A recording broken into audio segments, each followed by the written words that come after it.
მინდა მიმართო აფხაზეთიდან დევნილ მოსახლეობას, განსაკუთრებით ახალგაზრდებს. ძალიან ბევრ მათგანს არც უნახია აფხაზეთი და მხოლოდ მშობლებისგან გადმოცემით იცის ამის შესახებ. უყვარდეთ თავისი კუთხე სამშობლოს ის ნაწილი, რომელსაც აფხაზეთი ქვია და არ დაივიწყონ, რომ როდესაც იქნება მოვა დრო, როდესაც ჩვენ გვექნება საშუალება კვლავ ერთად ვიზეიმოთ ახალი წელი აფხაზეთში. განსაკუთრებით მინდა ასევე მიმართო ჩვენს აფხაზ მეგობრებს, ძმებს, ნათესავებს, თანამოქალაქეებს. ჩვენმა თანამოქალაქეებად განვიხილოთ და ეს მიდგომა არასდროს არ შეიცვლება. ჩვენ მზადა ვართ განვახორციელოთ ყველაფერი, ყველა ზომა მივიღოთ იმისათვის, რათა ეს კონფლიქტი მშვიდობიანად მოგვარდეს.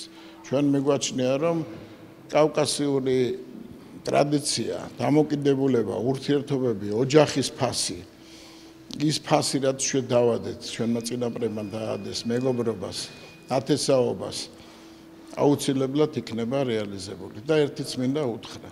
დღეს ჩვენ პოლიტიკური შეხედულებებით ძალიან განსხვავდებით ერთმანეთისაგან, მაგრამ უნდა გვახსოვდეს, რომ ჩვენმა შვილებმა როგორ პოლიტიკურ გარემოცვაშიც არ უნდა იცხოვრონ, როგორ პოლიტიკურ სივრცეშიც არ უნდა იცხოვრონ, ერთ გეოგრაფიულ სივრცეში მოუწევთ ცხოვრება და ეს მინდა მთავარი მესეჯი იყოს ამ ახალ წელს აფხაზი თანამოქალაქეებისათვის, ჩემგან, ჩვენგან, ჩემი კოლეგებისაგან.